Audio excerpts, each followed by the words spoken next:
පෙර ජීවිතයේ තුලදී අපි ಗುಣධර්ම දියුණු කරලා තියෙනවා.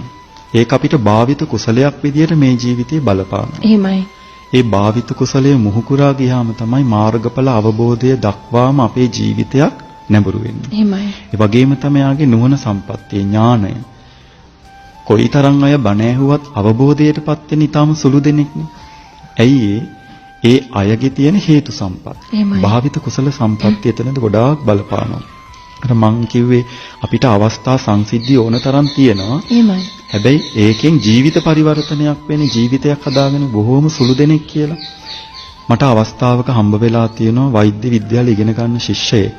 පොළොන්නරුවේ ඉඳලා කොළඹ වෛද්‍ය විද්‍යාලයට එන අතරතුර විශ්වවිද්‍යාලයට එන අතරතුර පෑලියගොඩ හරියේදී ලොකු වාහනයකට තරුණ දරුවෙක් යට වෙලා මැරෙනවා.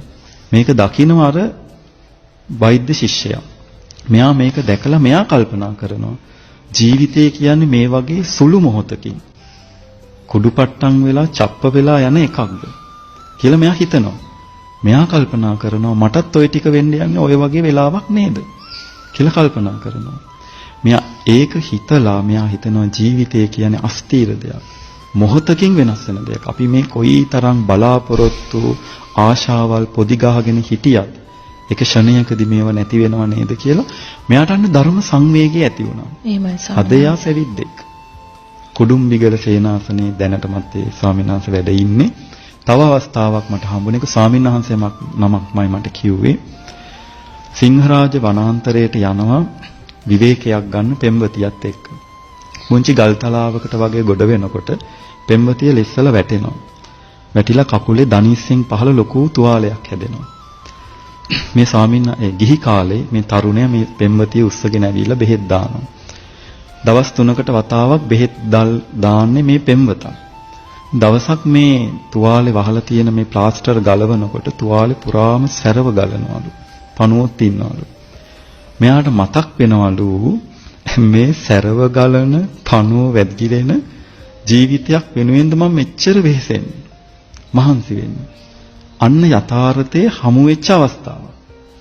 මෙයාට මේක ජීවිතය සම්පූර්ණයෙන් වෙනස් වෙන්න හේතුවක් වුණා.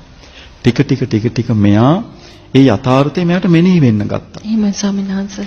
ඒ මෙනෙහි වෙලා මෙයාට පුදුමාකාර නිස්සරණයකට හිත යෙදුණා. අර බුදුරජාණන් වහන්සේ කියන රාගයේ නැමැති ගින්න විරාගයේ නැමැති චේතනාවෙන් නිවන්න පුළුවන් කියලා. එහෙමයි ස්වාමීන් වහන්සේ. මෙයා පැවිදි වෙලා අද බුරුම රටේ ධානලාභී භික්ෂුවක් වෙලා සාදු සාදු. ඒ ප්‍රවෘත්තියත් මට ස්වාමීන් වහන්සේගෙන් අහන්න ලැබුණේ. ඉතින් අන්න අවස්ථාවක්. සමහරක් වෙලාවට අපි හිතන ඇයි මම මේක දැක්කේ? ඇයි මම මේක මට හිතුනේ? සමහරක් වෙලාවට ඒක දකින්න උනේ මෙයාගේ ජීවිතයට ලොකු පරිවර්තනයක්, යහපතක්. සමහරක් වෙලාවට මුළු සංසාර දුකම නිවන්න ලැබිච්ච අවස්ථාවක් වෙන්නේ නැති. නමුත් අන්න ඒ අවස්ථා අපි දකිනවා විතරයි. අපි මේක හිතලා මේක ජීවිතයට වෙන සැබෑවක් යථාර්ථයක් නේද කියලා තමා ඇතුළාන්තයෙන් මේක සිහි බුද්ධියෙන් විමසන්නේ නැහැ. ඒ විමසන් නැති වෙනකොට එක්ක මේක ගැටීමකට යනවා.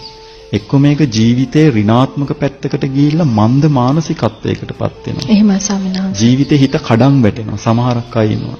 ඇස් මනා පිට තමන්ගේ දේ නැති වෙනකොට දරා ගන්න බැරුව ගිහලා සියදි විනාසා ගන්නවා. තාරුණ්‍යයේ ඒ தත්ත්වයටපත් වෙනවා. හැබැයි මේක නුවණින් මනසින් සිහි බුද්ධියෙන් මේක විමසලා බලනවා නම් කල්පනා කරනවා කියන්නේ ඒ කල්පනා කරලා බලනවා නම් අද ඉන්න පුද්ගලයාට වඩා 100,000 ගුණයකින් වටින ජීවිතයක් ගත කරන කෙනෙක් වෙන්න පුළුවන්.